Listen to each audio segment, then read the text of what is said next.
So I got to be honest with you guys, man. I am still shaken to my core over what's going on in Gaza and the fact that the world seems to have largely moved on, right? Like there's a collective yawn happening around the world, even though there's death, devastation, carnage, starvation, all this stuff being live streamed out of Gaza every day. My Twitter feed is just packed full of the most horrific stuff you've ever seen in your life. And it just doesn't break through. Like you don't see major media networks in the U.S. covering it with the sort of seriousness that it requires, with, you know, the amount of coverage that it deserves. You don't get that. And so we're left pulling our hair out, going, how has humanity failed so spectacularly where we can watch mass killing on a daily basis and it's just not even really a topic of conversation anymore, right? It's really scary. And by the way, now that, genocide is on the table, like none of us are safe. This is what you got to understand. Like once you start breaking these very clear rules in society, once you start going down this bad path, like nobody's safe. Just like we're looking, no more due process, no more habeas corpus, no more right to a trial, none of that stuff. You're seeing innocent people get rounded up in the U.S. and sent to concentration camps. Like now anything is on the table. So it feels like we've been backsliding when it comes to our collective morality as a society. And it drives me crazy. Every day I still can't believe we live in a world where we could watch a live stream genocide and, it's just not a big story anymore. I mean, maybe it was big for the first 4 or 5 months, but then people seemingly fucking moved on.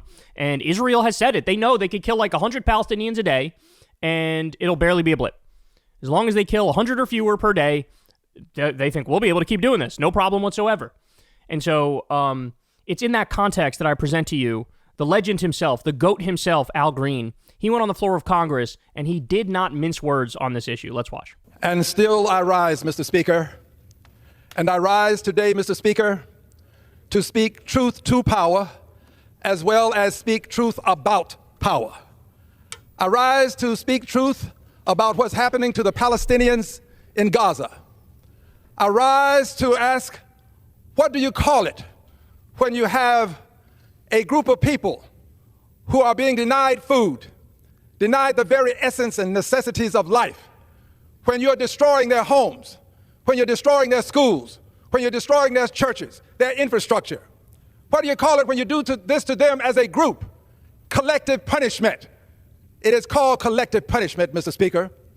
And what do you call it when you have a group of people who are being pushed around, pushed from one end of Gaza to the other, when they are literally being slaughtered as they are seeking food?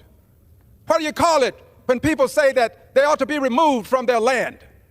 You call it ethnic cleansing, Mr. Speaker.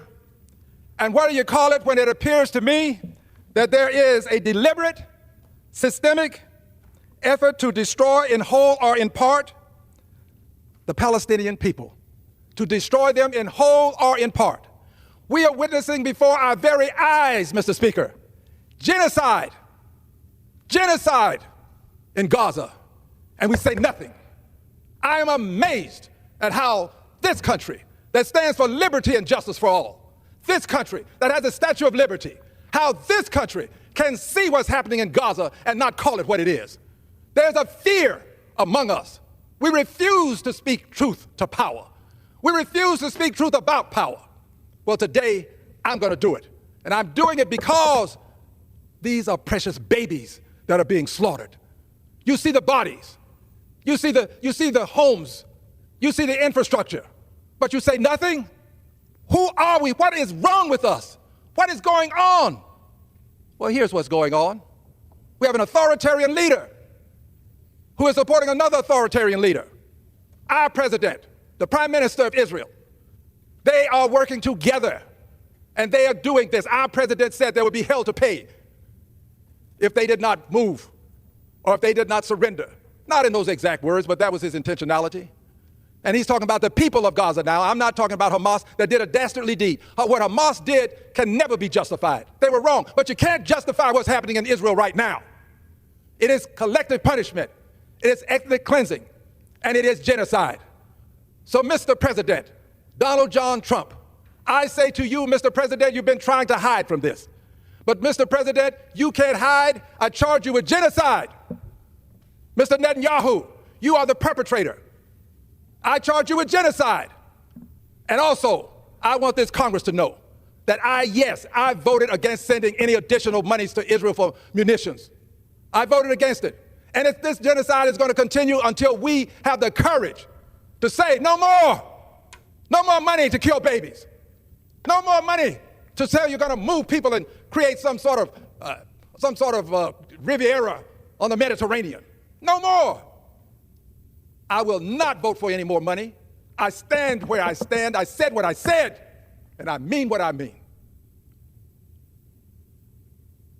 We cannot, as a great nation, continue to stand silent as we see collective punishment, ethnic cleansing, and genocide in Gaza committed against people and children. We can't stand silent. History will not be kind to us. The gentleman's time has expired. Damn, man. If every single Democrat sounded like that, we'd be looking at like prime FDR numbers in the midterms and prime FDR numbers in 2028. It would genuinely be too big to rig if every Democrat sounded just like this. This guy's the GOAT, man. This guy's the GOAT. Remember, he was the one who stood up when Trump gave his State of the Union address or speech to Congress, and he said he called out Trump for the Medicaid cuts, for trying to do the Medicaid cuts. He also was one of, I think it was like only six people in Congress who voted to stop sending basically any money to Israel for any kind of weapons. So basically what it was like, we're not even going to send, they can handle it on their own. They're wealthy. They got money. They can handle it, but we're not even going to send you money for Iron Dome anymore because, think about the logic of it, right? If Israel is acting like modern day Nazi Germany, well, would it have made sense in 1940 for the U.S. to send money for an Iron Dome for Nazi Germany? No. So this distinction between there's defensive weapons and offensive weapons, no, it's just weapons, right? And they're committing atrocities on a daily basis. They're committing war crimes. They're doing an annihilationist and exterminationist campaign against Palestinians. So he was one of 6 people to say, let's not send them any money. Let's not send them any weapons. So shout out to Al Green for that, man. This guy truly is the man, truly is the GOAT. He deserves all of our love and respect and appreciation. And I don't donate to politicians often, but he's one who deserves it. He also was one of the first people to draft articles of impeachment for Trump. And he said, I charge Trump with genocide. I charge Netanyahu with genocide. And he's completely right. Now, by the way, I should point out, too, remember when we covered that story? I don't know if it was either a Haaretz story or a Responsible Statecraft story. But basically, the idea was they blew the whistle on this GHF, Gaza Humanitarian Foundation. And what they said was, this thing is a CIA front and a Mossad front, and it's just part of the plan to complete the ethnic cleansing. That's what this thing is. It's not actually to help Palestinians in any way, shape, or form, right? And that's why you hear these horror stories of people walk from all across Gaza, go to this Gaza Humanitarian Foundation, and then only a tiny percentage actually get food, and a bunch of people get gunned down and murdered in real time, right? Well, now we have a whistleblower. A whistleblower has come forward. This guy worked for the GHF, and listen to what he says. You're a veteran of the United States Army who has been... As you can tell, he had his face censored and he distorted his voice because he's probably afraid of retaliation. He's probably afraid for his life for blowing the whistle on this scam, this ethnic cleansing scam where they're pretending to do humanitarian aid, but they're just killing people. Here we go. You're a veteran of the United States Army who has been deployed to combat 12 times, 4 different wars. I never in my entire military career have I been a part of, allowed, or bystander to the use of force against unarmed innocent civilians. Ever. And I'm not going to do it now. הוא הגיע לישראל באמצע חודש מאי לעבוד כמאבטח במנגנון. So some of it, as you can see, is in Hebrew. חלוקת המזון האמריקאי. עם ותק של שנים רבות בצבא ארצות הברית מהר מאוד הוא קודם לאחראי התפעול, אבל דבר לא הכין אותו למשימה ברצועת עזה. There is no fixing this. This needs to be put an end to it. What happened that made you leave? What was your red line? There was a man who was on the ground. He was on his hands and knees, and he was picking up individual noodles. The UG security personnel wanted to get the Palestinians off the site. So they start yelling, hey, let's go, let's leave. This guy wasn't armed. He wasn't a threat. So this UG contractor sprayed an entire can of pepper spray an entire can into this guy's face. That's lethal. I was standing next to these two women, and this contractor throws this stun grenade, and it lands in between me and them. This thing hit her, and she just drops, just lifeless, collapsed to the ground. It looked like she had been killed. And to me, that was I could not be a part of that anymore. The idea, let the U.S. government and the Israeli government take over all the humanitarian efforts in Gaza. Like, what are you talking about? It's the U.S. and Israel that are causing all the humanitarian catastrophes. We're arming Israel. They're bombing them. They're killing them. They're destroying all the infrastructure. Why would you let them? That's like saying, let the Nazis set up a humanitarian site for the Jews in Germany. Like, what are we talking about? And so we warned you from the beginning. The UN is there. All these other international agencies are there. They help with the food. They help with the humanitarian aid. They help with the medicine and things of that nature, right? And so this Gaza Humanitarian Foundation gets built basically overnight. Total CIA Mossad front, total op. And then, of course, the goal is, hey, make all the Palestinians come to one specific area. Keep them in that area. We're trying to empty out the rest of Gaza so Israel can come occupy it, right? Move them to one place. Okay, give them some food. Okay, then move them to another place. Give them some food. Eventually, they're trying to do mission creep to get, we're going to round up a bunch of them. We're going to send them to Libya. We're going to send them to this place. We're going to send them to that place. They're trying to make deals to fully ethnically cleanse the region. That's what's happening. And part of the process, as this guy's laying out here, is they're treating these people like fucking animals. They're killing them as they go to get food to feed their families. This 2025 live stream genocide happening in real time. Anywhere between 200,000 and 400,000 people are dead. That 50 or 60,000 number is fucking super out of date and a massive, disgusting undercount where it's fucking offensive if anybody even pretends like it's still that low. Okay? So we're talking between 200 and 400,000 deaths. This is what we're witnessing, y'all. And now you have people from the GHF who stepped down and they were like, I gotta tell people what's going on here, bro. This is like the crime of all crimes. The Israeli Defense Force engineers built the sites and decided where they would be. In reality, the sites put the population at a great disadvantage and put the population in danger. You keep saying that the location of the distribution site are in areas which are far from the Palestinian population, and that creates one of the key problems. Can you explain why? The sites were not set up in locations, nor were they set up in a way that was conducive to distributing or delivering humanitarian aid to a needy population. Thought of, the Palestinians can just come down here and get the aid. Well, 40-pound boxes, couldn't have vehicles, couldn't have cars, they're on foot, most of them don't have shoes, no water, going through active war zone areas as the Palestinians were finishing getting the aid that was on the site. The UG Solutions personnel began shooting in their direction, shooting at them, shooting at their feet, shooting into the berms to get them to leave. Now, what this guy is missing is, dude, that's the point. That they set it up like this as a death trap on purpose. It is a sadistic game they're playing where they're trying to create the veneer for people who aren't really paying attention, the veneer of, hey, we're giving them humanitarian aid, we're doing our best. But in reality, it's a death trap.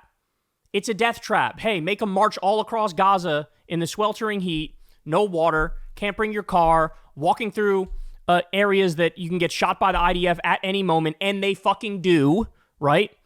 And he's like, wow, the logistics of this aren't made to actually help the people. Yeah, because the point is not to help the people. The point is to kill them or ethnically cleanse them. That's it. While you were in Gaza, you have spoken to some of the IDF soldiers. What have they told you? Every single day, thousands of Palestinians coming in and out of my secure area that I have no control over.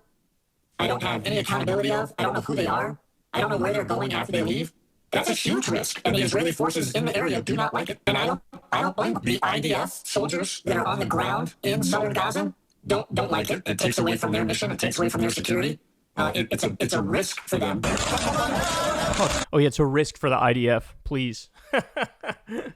We see all these starving, emaciated people on the verge of death who are desperately trying to get food, and I'm like, I don't know who this guy is.